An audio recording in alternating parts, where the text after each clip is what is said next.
on campus sees Palestine as a public relations problem, sees Palestine as something to be administered and controlled, to act as if the university is part of bringing a peace process and maintaining the relationship as a U.S. government would maintain a relationship between Palestinians and Israelis. What we have to say is that the university should allow complete freedom for the students to pursue their organizing, as long as their organizing is peaceful, is within the bounds of the law, that the charter of the university should govern what the student can and cannot do. It should not be to the whims of the university chancellor or the pressure of donors or the pressure of important people, being high or low, to actually alter the ability of the students to conduct themselves. Lastly, it should not be put at the pro-Palestinians or Muslim students that for them to be organized on campus that they have to meet with whom they perceive to be as their opposition. You cannot advocate on your position by the mere fact that you actually have to accept and allow the other person to determine your basis of engagement on college campuses. And therefore we have to assert these rights and make sure that the rights are guaranteed and the rights are fought for, and being able to conduct yourself within the college campus to express yourself as a student group and a student organization. So thank you, and I'll be accepting any of your questions.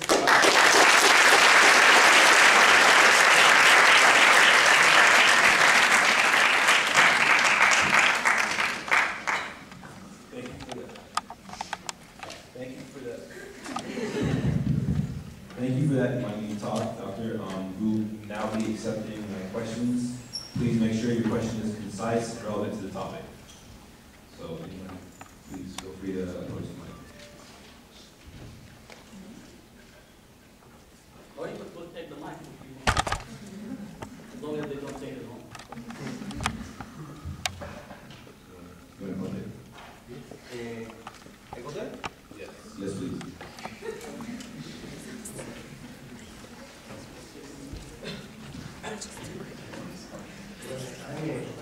From Mexico, and I'm interested in peace. Yes?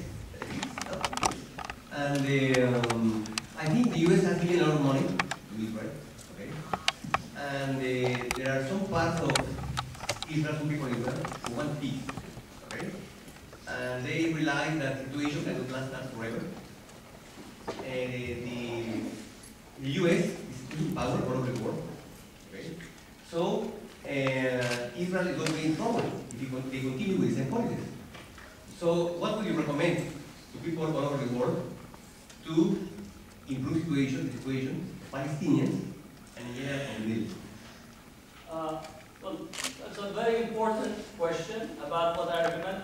I think that's a different topic to engage with altogether.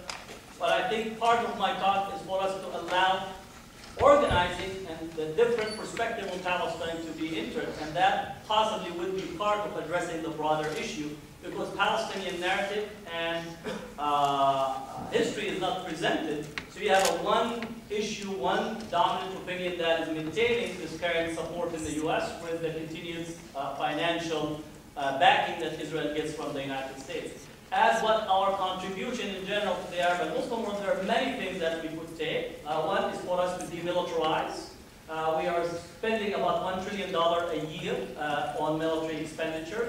50% of the discretionary funding in our own country goes to militarism. We're in 110 countries. So there has to be some transformation of consciousness here in the US.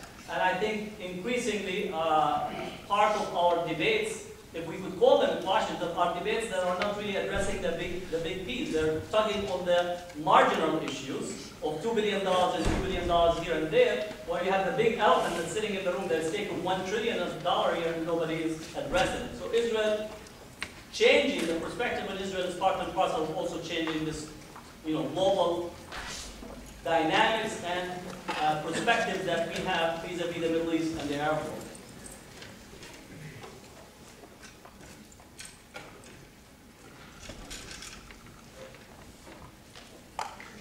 They're insisting that you walk.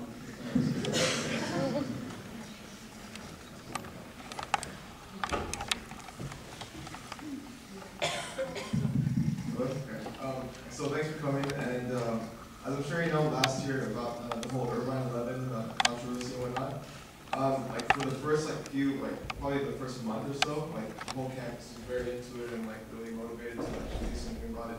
But I feel like in these recent times, like a year later, like it's pretty much dead, like now. So like, and yet there's still like lab-based trial and whatnot. So what exactly is going on with them, and what can you say, like kind of like for everybody to like motivate us with like helping them out? Well, I think the the Irvine 11 were unjustly persecuted. I think the pressure on the university and the pressure on the district attorney made for the charges to be filed and for them to be taught a lesson so others would not take the same step. I am saying this because the same type of thing was done to students at UC Berkeley. There were 73 that had a sit-in Wheeler Hall. And what we found, once again, from the released documents is some of the organizations and individuals pressured the university to actually throw the book on these students and teach them a lesson. And therefore, here the university is being, once again, part of administering Palestine on campus. Just like the Israelis bomb Gaza to teach the Palestinians a lesson, the university is acting with the district attorney to teach the pro-Palestine activists a lesson. It's a legal process, so we have to maintain the challenge. So the legal process has to take place. But at the same time, you have to create political pressure. And you have to organize to create the support for the 11. It's going to be one of those test cases. In my sense, it will go for a long period of time. It might take 5 or 6 years. So don't worry that it's not in the news. Once you go to the legal track, it's going to take a long time. And the joke is why does the law move so slowly? Because lawyers get paid better, right? So the legal team will make some money from it, but it's a long process when you actually go through this train. But for the community, actually to continue a base of support and use it as a way to educate. So once again, use the crisis of the Irvine 11 as a way to educate, to try to assert at the university, to challenge its charter, to get the student government to actually put some principles of what are the protections for the students, because the same cases used today against the pro-Palestinians most likely will be used against the Latinos who will begin to organize against the draconian immigration reforms, against others as well. So we need to be conscious of how to make links with the restrictions that are imposed on the students, and that the university should have a response beginning with the student government. So the student government does not take this and make it a major case of writing and developing a set of student principles of freedom, not the Bill of Rights that David Horowitz promoted, which is actually a bill to kill rights. So you actually need to make that challenge and begin to make a counter push in this sense. Yeah, I have a question about the litigation. Is this a class action lawsuit where multiple campuses are involved? I don't think so. I think it's the 11th itself, but that's a good idea to see if I know some of the lawyers that are engaged in the Irvine 11, so we might pose that question to them and see if that's a possibility. I also would recommend that the pro-Israel activists have been making claims on the Title VI for civil rights protection. I think Muslims and Palestinians and Arabs should actually file claims to the Department of Education to get civil rights protection and their ability to have freedom of expression, which is a constitutionally protected right. So I think we need to counter-challenge that and not make the claim uncontested at every dimension. I work with the Irvine 11 campaign, so I just wanted to do a really quick update. The first thing is that you guys can get updates on the campaign at irvine11.com, and the second thing is that there's actually going to be a court date where they're going to be appearing tomorrow at the Santa Ana Courthouse. So we highly encourage all supporters to come out. It will be at 11 a.m. and you can find all information at irvine11.com. And there's a lot of things that people can do to help with supporting them. So please do check out the website. Thank you. Now, in Berkeley, what we do, if there's a legal case, we actually pass the hat around to fund the defense. So somebody can, I know Muslims have lots of hats, so if you could pass the hat around to help the defense fund, because they need some financial support. So by all means, and I started with myself, so you don't say, here's 20. So.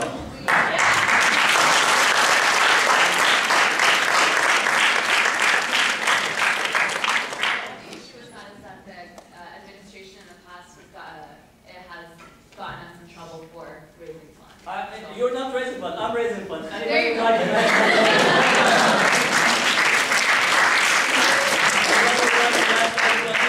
Combination thereof, just come in and do that. So you're not responsible. You manage it. Hello. Okay, so I wanted to know basically the situation in UC Berkeley after the veto. What has been going on, or is there like a lawsuit going on right now in order to basically get the student's choice, going? No, the veto was by the student body president.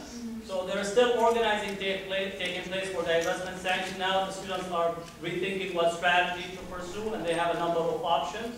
They had ran for election this past few weeks. So their strategies will be coming back in the next fall with a different campaign in relation to the boycott, divestment, and sanctions. Do you think it's going to be successful? Well, earlier I said the anti-apartheid movement in South Africa began in the 1940s.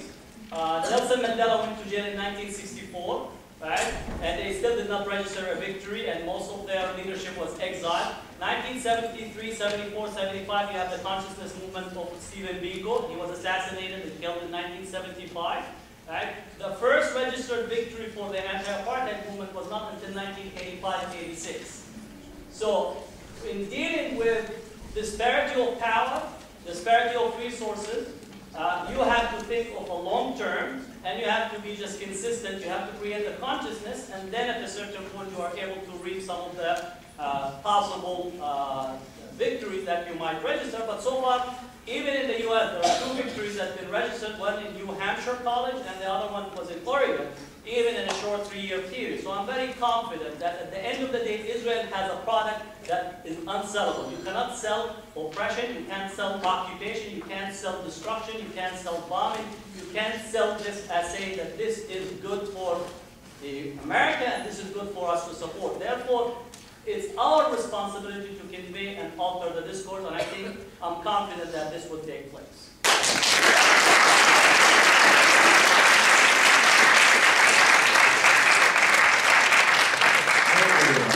Question regarding the theme of this conference is Israeli Apartheid Week. Yet the fact of the matter is that there are 2 Muslims that are elected to the Israeli Knesset. Arab Israelis maintain in their municipalities elected positions as well as leadership positions within the community at large.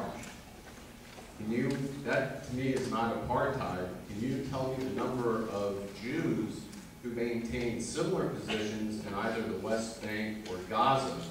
Or for that matter, why Jews or non-Muslims are not allowed to step foot inside the Al-Aqsa Mosque? When you flip that around, it seems the apartheid is actually reversed. Could you please address that? Well, I see the tenor of your question. I think you're mistaken the geography first. When you speak about the Palestinians in 1948, they are Israeli citizens.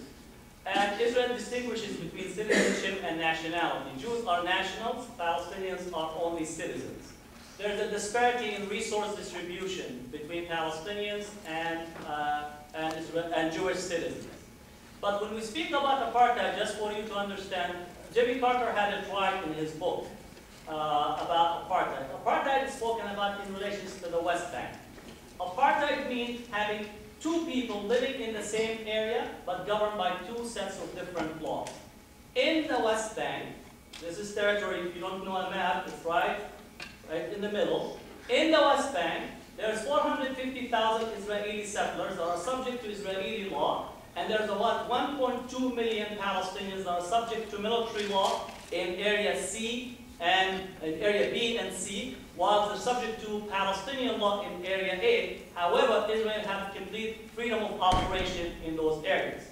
Further, Palestinians have to have identity card. In South Africa, it used to be the pass law, meaning you cannot go from one area to the other without the pass law. In the West Bank, Palestinians are subject to ID card that is completely controlled by Israel.